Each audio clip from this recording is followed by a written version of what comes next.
Let's see the question बेटा। इस question क्या बोलता है कि एक लेट एन दो से बड़ा कोई नंबर है, दो या दो से बड़ा, है ना, नेचुरल नंबर है, और फंक्शन क्या है, जीरो से लेके वन, ये डोमेन है, और आर क्या है, वो डोमेन। फंक्शन ऐसे डिफाइन है, एफ एक्स इक्वल टू, ये चार ब्रांच दे रखी हैं आपको, इसके इंटरवल है। अब इस इंटरवल में ये फंक्शन काम करेगा, इस इंटरवल में ये, और आपका जीरो से लेके वन तक है, जीरो से लेके वन तक है डोमेन, जीरो से वन, तो वन तक ही आपको ग्राफ बनाना है। ध्यान सुनना, इस फंक्शन की पीस वाइज फंक्शन है, इसका ग्राफ अगर आपने बना लिया तो बोला एन किस ऐसी वैल्यू बताओ, एरिया इस जो कर्व का बाउंडेड एरिया होगा, इसके किसके बीच में, x equal to zero, x equal to one और वाई इक्वल टू जीरो, इनके बीच का जो एरिया है और फंक्शन के बीच का एरिया टोटल कितना है, चार आना चाहिए। तो आपको एन की वैल्यू आ जाएगी। तो एन की वैल्यू आ जाएगी तो आपसे पूछता है कि मैक्सिमम वैल्यू बताना है कि फंक्शन की। जब एन आ जाएगा तो फंक्शन आ जाएगा, तो फंक्शन की मैक्सिमम वैल्यू पता चल जाएगी। मैं इस पीस वाइज से ग्राफ बनाने की कोशिश करता हूँ, ठीक है।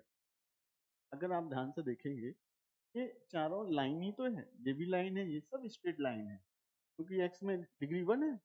अगर मैं बात करूं जीरो से लेके वन, जीरो से लेके कहाँ तक बनाना है, वन बाई टू एन, ये है वन बाई, ठीक है।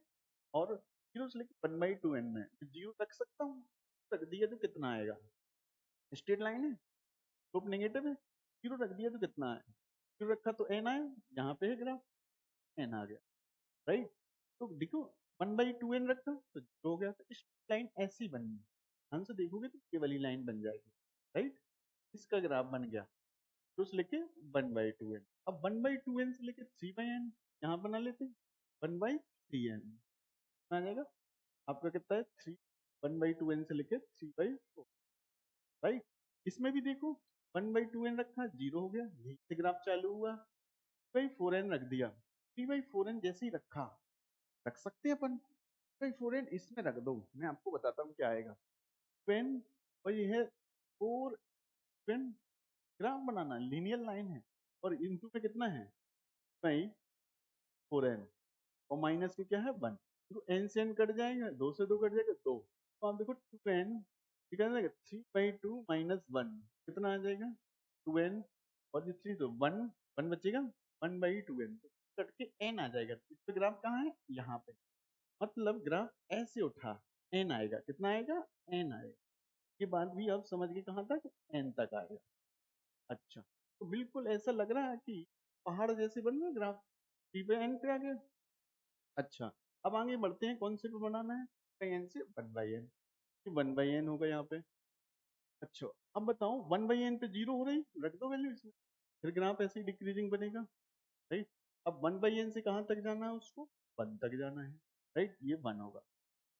वन पे कितना वैल्यू आ रहा, वन इसमें रख देते हैं, जैसे ही इसमें वन रखा तो एन बाई एन से कट जाएगा, एन आ जाएगा, एन तो चाहिए तक जाएगा, लाल से बना देते, इतना जाएगा ग्राफ।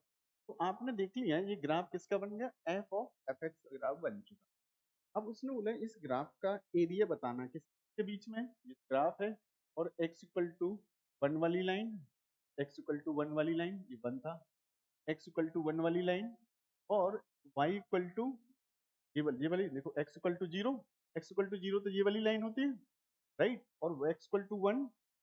अब उससे पूछा है y इक्वल टू जीरो, तो y इक्वल टू जीरो वाली लाइन एरिया है, मैं आपको बता देता हूँ, ये इसका एरिया निकालते हैं, बहुत ही सिंपल, एरिया निकाल लेते हैं। तो ट्राइंगल बने हुए हैं चार, चारों का निकाल लेते हैं एक एक करके, one by to, one by to सब में आएगा, वन बाई टू सबका बाहर, बेस इंटू हाइट, हाइट सबकी कितनी है, इसका ट्राइंगल, इसका ट्राइंगल, इस ट्राइंगल, सबकी हाइट कितनी है, एन है, one by two into n मैंने बाहर निकाल दिया, base into height, base into height होता है, मैंने देखो हाइट सबका बाहर निकाल दिया, वन बाई टू सब, इसका बेस कितना होगा, इन दोनों का डिफरेंस कितना आएगा, one by two n, area निकालना है, प्लस इसका बेस कितना होगा, इस वाले का यहां से लेके यहां तक, one by two n, one by two n. अब आते प्लस, इस वाले ट्रायंगल का बेस क्या है, one minus one by n, कितना आएगा, one minus one by n. ये एरिया किसके बराबर दे रखा है, चार, एन आ जाएगा, जैसे ही अपन इसको सॉल्व करेंगे 1/n, ये 1/n दोनों मिलके 1/n होगा, 1/n से कट जाएगा, n/2 बचेगा बराबर। सॉल्व करा तो n का वैल्यू कितना आएगा 8। ये एरिया 8 था, मतलब एरिया 4 था, तो n की वैल्यू कितनी होनी चाहिए 4। जब n की वैल्यू 4 पता चल गई, क्या फंक्शन पता नहीं चल गया कि फंक्शन ही का तो ग्राफ था। अब n की वैल्यू अपन को पता चल, सॉरी 8, ठीक है। अब बताओ इस फंक्शन की मैक्सिमम वैल्यू कितनी है, तो इस मैक्सिमम वैल्यू का मतलब इसकी रहेगी y की वैल्यू कितनी है। इस ग्राफ में आप नोटिस करो n की वैल्यू 8 आ गई, कितना ऊंचाई है मैक्सिमम ग्राफ की 8, 8 ही तो होगा। एफ मैक्स, एफ मैक्स जो होगा वो कितना आ जाएगा 8 आ जाएगा। पूछो आप क्यों 8 आ जाएगा, क्योंकि n की वैल्यू 8 आ गई। ग्राफ में देखो एफ एक्स के ग्राफ में हाईएस्ट ऊंचाई कितनी है y की 8, तो n है, n ही तो 8 आया, तो मैक्सिमम वैल्यू कितनी 8 हो जाएगी।